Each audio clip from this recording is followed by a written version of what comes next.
नमस्कार दोस्तों, मैं अर्जुन आपका स्वागत करता हूं हिस्ट्री बाई अर्जुन के यूट्यूब चैनल में। दोस्तों आज मैं आपके लिए लेकर आया हूं दिल्ली सल्तनत की सेकंड क्लास है। दोस्तों आज हमारी दिल्ली सल्तनत की सेकंड क्लास है। तो दोस्तों वीडियो को अंत तक जरूर देखना ताकि सभी क्वेश्चन जो है आपको आसानी से याद हो जाएं। साथ ही दोस्तों अगर आप हमारे चैनल पर जो है पहली बार आए हैं तो हमारे चैनल को भी सब्सक्राइब कर लीजिएगा, साथ ही बेल आइकन को प्रेस कर लीजिएगा ताकि हमारे आने वाले वीडियो का नोटिफिकेशन जो है आप तक पहुंचता रहे। चलिए दोस्तों वीडियो को स्टार्ट करते हैं।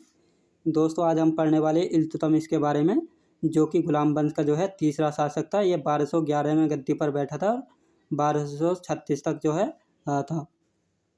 इसे गुलामों का गुलाम कहा गया। दोस्तों इसे जो है गुलामों का गुलाम कहा गया। किसे? इल्तुतमिश को कहा गया था गुलामों का गुलाम। अब इसे गुलामों का गुलाम क्यों कहा गया था?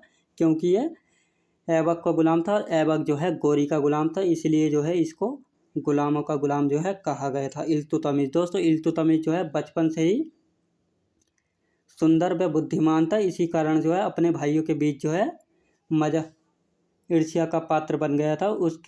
इसके भाइयों ने जो है धोखे से इल्तुतमिश को जो है एक मेले में जो है दासों के व्यापारी को इसको बेच दिया था, और दूसरे दास व्यापारियों ने जो है, जो कि चुस्तकबा था, इसको खरीद लिया और वह गजनी के बाजार जो है इसको बेचने के लिए लेकर आया। इल्तुतमिश जो है एक सुंदर और एक शानदार तलवारबाज था। जब इल्तुतमिश ने जो है अपनी तलवार का प्रदर्शन किया तो इल्तुतमिश को देखने के लिए जो है लोगों की भीड़ जमा हो गई कि ये इतना शानदार तलवारबाज कौन है। जैसे ही गोरी को ये बात पता चली कि बाजार में एक शानदार तलवारबाज आया है, तो गोरी ने जो है इल्तुतमिश को 1000 दिनार में खरीदने को कहा। लेकिन चुस्तकबा जो कि गुलाम दासों का व्यापारी था, उसने मना कर दिया कि भैया मेरे के तो पैसे कम हैं, मैं नहीं भेजता, जैसे कि मोल भाव हो गया हो। तो गोरी को इस बात से बड़ा गुस्सा आया। गोरी ने जो है चुस्तकबा के क्रय और विक्रय पर, यानी खरीद और बेचने पर जो है रोक लगा दी कि गजनी के बाजार में इसके क्रय विक्रय पर जो है रोक लगा दी जाए। अब बेचारा चुस्तकबा क्या करता? अब दासों के दूसरे बाजार जो कि दिल्ली में लगता था, उसमें इल्तुतमिश को लेकर गया, जहाँ पर जो है कुतुबुद्दीन ऐबक ने जो है इसको 1 लाख जीतल में खरीदा। जीतल भी एक मुद्रा है जिसको इल्तुतमिश ने ही चलाया था। जब इल्तुतमिश को जो है ऐबक ने खरीद लिया, तो ऐबक ने जो है इल्तुतमिश को खरीदने के बाद जो है उसे सरे जहांदार यानी अंगरक्षकों का प्रधान का पद दे दिया, जो कि अंगरक्षी यानी बॉडीगार्ड होते हैं, उनका जो है हेड जो होता है। अंत में उसे दिल्ली का सबसे महत्वपूर्ण बदायूं का इक्ता यानी कि सूबेदार जो है सौंपा गया, जो कि दिल्ली साम्राज्य की सबसे उच्च सूबा था। इस साथ ही इसकी प्रतिभा को देखते हुए ऐबक ने जो है अपनी पुत्री का विवाह जो है इल्तुतमिश से करा दिया। अब कुतुबुद्दीन ऐबक की मृत्यु के समय जो है इल्तुतमिश जो है ऐबक का दामाद और बदायूं का गवर्नर था। अब अचानक ऐबक की मृत्यु के बाद जो है दिल्ली के अमीर तुर्कों ने जो है आराम शाह को गद्दी पर बैठाया, जो कि अयोग्य शासक हुआ था, और दिल्ली राज्य की गद्दी के लिए जो है एक योग्य शासक की आवश्यकता थी, जो कि इल्तुतमिश था। इल्तुतमिश को जो है दिल्ली के प्रमुख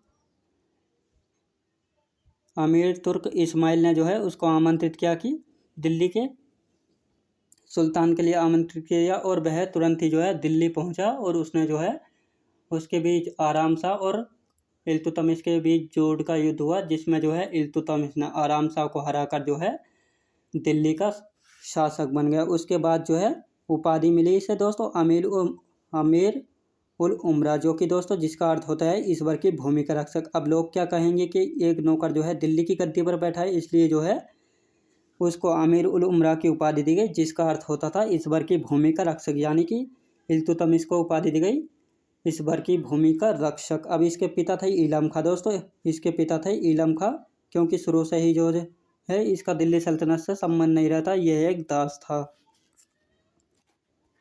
अब इसने राजधानी बनाई थी दोस्तों, दिल्ली को जो है अपनी राजधानी बनाया था इल्तुतमिश ने। इल्तुतमिश को ही जो है दिल्ली सल्तनत का वास्तविक संस्थापक कहा जाता है। दोस्तों इल्तुतमिश को जो है दिल्ली सल्तनत का जो है वास्तविक कहा जाता है, क्योंकि इल्तुतमिश ने ही जो है दिल्ली को वास्तविक राजधानी बनाया था। इल्तुतमिश ने इक्ता प्रथा चलाई। दोस्तों इक्ता प्रथा ये क्या होती है? जो कि इल्तुतमिश ने ही पूरे भारत में सर्वप्रथम इक्ता चलाई थी। इक्ता होती है दोस्तों एक ज़मीन का टुकड़ा होता है जो कि सैनिकों को जो है वेतन या सैलरी नहीं मिलती थी, उनको जो है एकता दी जाती थी, जो कि एक ज़मीन का टुकड़ा है। एकता इसलिए दी जाती थी कि सैनिकों को अब अपना परिवार पालने के लिए एकता यानी ज़मीन के टुकड़े पर खेती करो और अपने परिवार का जो है जीवन यापन करो। इसने तुर्क चहलगानी यानी 40 सरदारों का गठन किया दोस्तों। इसने तुर्क चहलगानी 40 सरदारों का जो है गठन किया। अब इल्तुतमिश गद्दी पर बैठने के बाद जो है इसने देखा कि दिल्ली के आसपास किन किन लोगों का प्रभाव है, तो इसने उन सभी 40 अमीर सरदारों को जो है एक समूह बनाया 40 सरदारों का, जिसमें जो है सभी प्रभावित लोगों को शामिल किया गया था और उनसे कहा तुम्हें मेरे नियंत्रण में रहना होगा और मैं तुम्हें वे सभी शक्तियाँ दूंगा जो सीधी दिल्ली सुल्तान से आती होंगी। तो वह धीरे धीरे सरदार अमीर बनते गए और आगरा में जो है न्याय का घंटा लगवाया दोस्तों। आगरा में जो है इल्तुतमिश ने जो है न्याय का घंटा लगवाया था। यहाँ पर बहुत कंफ्यूज होते हैं कि न्याय की जंजीर जो है जहांगीर ने लगवाई थी, जो कि मुगल शासक में देखेंगे। इल्तुतमिश के समय का इतिहास दोस्तों। इल्तुतमिश के समय का इतिहास जो है तारीख फिरोजशाही में लिखा हुआ है, जिसके लेखक है बर्नी दोस्तों। बर्नी ने लिखी है तारीख फिरोजशाही। या पुस्तक में जो है इल्तुतमिश के समय का इतिहास मिलता है। खलीफा से खिलत प्राप्त करने वाला प्रथम सुल्तान था दोस्तों। खलीफा से खिलत प्राप्त करने वाला प्रथम सुल्तान था कौन था? इल्तुतमिश था। अब ये खिलत क्या होती है दोस्तों? सीधे अपॉइंटमेंट लेटर, जिसको जो है खलीफा ने जो है अपॉइंट किया था शासन करने के लिए। तो ये पहला सुल्तान था इल्तुतमिश। अब ये खलीफा जिस समय खिलत प्राप्त की थी उस समय खलीफा कौन था? मुस्तनसिर था दोस्तों। मुस्तनसिर ने जो है खिलत प्राप्त करने वाला प्रथम सुल्तान बना था इल्तुतमिश। तराइन का तृतीय युद्ध दोस्तों। तराइन का तृतीय युद्ध जो कि 1215 ईस्वी में यलदौज को इल्तुतमिश ने हराया था दोस्तों। अब जैसे ही इल्तुतमिश गद्दी पर बैठा तो उसके लिए समस्याएं खड़ी हुई, जो कि यलदौज, कुबाचा और अली मर्दान के रूप में। अब ये कुबाचा और यलदौज जो है ऐबक के समय से थे। ऐबक ने जो है बड़ी होशियारी से जो है इनसे रिश्तेदारियां कर ली थी। अब इल्तुतमिश के लिए काफ़ी समस्या बन गई, तो इल्तुतमिश ने जो है इनको एक एक करके जो है हरा दिया। अब इल्तुतमिश ने मुद्रा चलाई थी जीतल, जो कि तांबा की थी, और टंका चलाई थी जो कि चांदी की थी दोस्तों। इल्तुतमिश को जो है 1 लाख जीतल में ही खरीदा था ऐबक ने। अब मुद्रा चलाई थी जीतल जो है तांबा की होती है और टंका जो है चांदी की होती है। अब ये 175 ग्रेन की होती है। 175 ग्रेन यानी 11 ग्राम की होती है एक जीतल। दिल्ली की गद्दी से पहले इल्तुतमिश बदायूं का गवर्नर था दोस्तों। दिल्ली की गद्दी पर बैठने से पहले जो है इल्तुतमिश जो है बदायूं का गवर्नर था, जो कि दिल्ली राज्य की सबसे महत्वपूर्ण एकताओं में से एक थी। मकबरा शैली का जनक दोस्तों। मकबरा शैली का जनक जो है इल्तुतमिश को कहा जाता है, क्योंकि भारत में सर्वप्रथम मकबरा बनाने का श्रेय जो है इल्तुतमिश को जाता है। भारत का पहला मकबरा इल्तुतमिश ने सुल्तानगढ़ी का मकबरा बनवाया था, जो कि दिल्ली में है। इल्तुतमिश ने ही बनवाया था। ये किसकी याद में बनवाया था? इल्तुतमिश ने जो है अपने बड़े बेटे महमूद की याद में बनवाया था। सुल्तानगढ़ी का मकबरा दिल्ली में है और यह इल्तुतमिश ने बनवाया था। यह भारत का पहला मकबरा था। अतारकीन का दरवाज़ा बनवाया, जो कि नागौर राजस्थान में है। यह इल्तुतमिश ने बनवाया था दोस्तों। अतारकीन का दरवाज़ा नागौर राजस्थान में बनवाया था। किसने बनवाया था? तो इल्तुतमिश ने जो है बनवाया था। मकबरा शैली का जनक कहा जाता है तो किससे कहा जाता है दोस्तों? इल्तुतमिश को जो है कहा जाता है मकबरा शैली का जनक। इल्तुतमिश ने ही सबसे पहला भारत में मकबरा बनवाया था। सुल्तानगढ़ी का मकबरा बनवाया था, जो कि दिल्ली में है। किसके लिए बनवाया था? अपने बेटे महमूद की याद में जो है बनवाया था। इल्तुतमिश जो है शमसी जाति का था दोस्तों। इल्तुतमिश जो है शमसी जाति का था, याद रखेंगे, शमसी जाति का था इल्तुतमिश। इल्तुतमिश का दरबारी कवि दोस्तों। इल्तुतमिश का दरबारी कवि था मिनहाज उस सिराज था इल्तुतमिश का दरबारी कवि, जिसने पुस्तक लिखी थी तबकाते नासरी। याद रखेंगे दोस्तों, इल्तुतमिश का जो है दरबारी कवि था मिनहाज उस सिराज, और उसने पुस्तक लिखी थी तबकाते नासरी लिखी थी। इल्तुतमिश का मकबरा दोस्तों। इल्तुतमिश का मकबरा जो है दिल्ली में है। इल्तुतमिश ने ही बनवाया था दोस्तों। इल्तुतमिश ने ही अपना स्वयं मकबरा जो है बनवाया था, जो कि दिल्ली में है। मृत्यु हुई थी 1236 में हुई थी इल्तुतमिश की मृत्यु दोस्तों। इसकी मृत्यु जो है स्वयं बीमारी के कारण हुई थी। इसको जो है किसी ने मारा नहीं था। इल्तुतमिश ने कुतुब मीनार को जो है पूर्ण कराया था दोस्तों। इल्तुतमिश ने जो है कुतुब मीनार को पूर्ण करवाया था, जबकि इसका प्रारंभ या शुरुआत जो है ऐबक ने कराई थी और पूर्ण कार्य जो कराया था इल्तुतमिश ने कराया था। अब कुतुबुद्दीन ऐबक ने ये कुतुब मीनार जो है किसकी याद में बनवाई थी? यह बनवाई थी अपने गुरु काकी बख्तियार की याद में बनवाई थी, जो कि मोइनुद्दीन चिश्ती के शिष्य थे। अब कुतुबुद्दीन ऐबक के बाद आता है गद्दी पर रुकनुद्दीन फिरोज आता है, जो कि 1236 से 1236 तक ही रहा, यानी कुछ ही समय तक जो है गद्दी पर रहा था। माता शाह तुर्कान और पिता इल्तुतमिश। माता शाह तुर्कान जो है इल्तुतमिश की पत्नी थी, जिसने जो है कुछ समय तक ही कुछ ही था और इसके शासन को जो है रजिया सुल्तान ने जो है गिरवा दिया था। रजिया सुल्तान ने अमीरों के सामने जो है शुक्रवार को एक शानदार भाषण दिया था कि शाह तुर्कान के अव्यवस्था स्थापित या शांति से जो है प्रभावित से जनसमूह जो है रजिया सुल्तान के भाषण से अधिक प्रभावित हो गए और उसको जो है दिल्ली का सुल्तान बनाने की घोषणा कर दी और रुकनुद्दीन फिरोज का जो है शासन गिरा दिया। तो दिल्ली के अमीर सरदारों ने ही रुकनुद्दीन फिरोज का जो है शासन गिरा दिया था। अब उसके बाद नंबर 5 पर आती है दोस्तों रजिया सुल्तान, जो कि 1236 से 1240 तक रही थी, जिसने जो है 3 साल 6 महीना 6 दिन जो है शासन किया था। तुर्की इतिहास की पहली मुस्लिम महिला शासिका थी दोस्तों, रजिया सुल्तान थी तुर्की इतिहास की पहली मुस्लिम महिला जो कि मुस्लिम शासिका बनी थी। यह भी इल्तुतमिश की बेटी थी। ये इल्तुतमिश की बेटी थी दोस्तों, यह जो है इल्तुतमिश की बेटी थी। रजिया ने जो है कुला यानी कि टोपी और चोगा यानी कि कुर्ता धारण करती थी दोस्तों। रजिया ने जो है बुर्खा त्याग दिया था और एक नया गेटअप लिया था, कुला यानी टोपी और चोंगा यानी कुर्ता धारण करती थी। अब रजिया के खिलाफ होने वाले विद्रोह दोस्तों, रजिया के खिलाफ होने वाले विद्रोह, अल्तुनिया का विद्रोह, तबर हिंद भटिंडा दोस्तों। अल्तुनिया जो है उन्हीं 40 सरदारों में से एक अमीर था, जिसने जो है रजिया सुल्तान के खिलाफ विद्रोह किया और रजिया सुल्तान जैसे ही इस विद्रोह को दबाने के लिए जो है तबर हिंद यानी भटिंडा पंजाब की तरफ गई, तो अल्तुनिया ने एक षड्यंत्र रचा था जिसमें जो है रजिया सुल्तान फंस गई। रजिया सुल्तान जो है इस विद्रोह को दबाने गई थी और रजिया सुल्तान जो है स्वयं इस षड्यंत्र में फंस गई थी। तो रजिया सुल्तान ने जो है अल्तुनिया को विवाह का प्रस्ताव दिया, जो कि अल्तुनिया जो है मान गया और वह एक दूसरे के बीच संधि हो गई।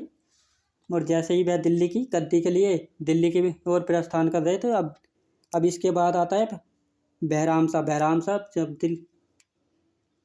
जब रजिया सुल्तान जो है भटिंडा का युद्ध को दबाने के लिए गई थी, तो बहराम शाह ने कहा कि अब रजिया बजिया कोई नहीं है, अब दिल्ली का सुल्तान जो है मैं हूँ। अब जैसे ही ये दोनों आ रहे हैं तो रजिया की मृत्यु दोस्तों, रजिया की मृत्यु जो है 1240 को जो है कैथल के हरियाणा में हुई थी। अब ये दोनों जो है आ रहे थे रास्ते में, अल्तुनिया और रजिया सुल्तान, तो बीच रास्ते में ही इन दोनों को जो है डाकुओं ने मौत के घाट उतार दिया।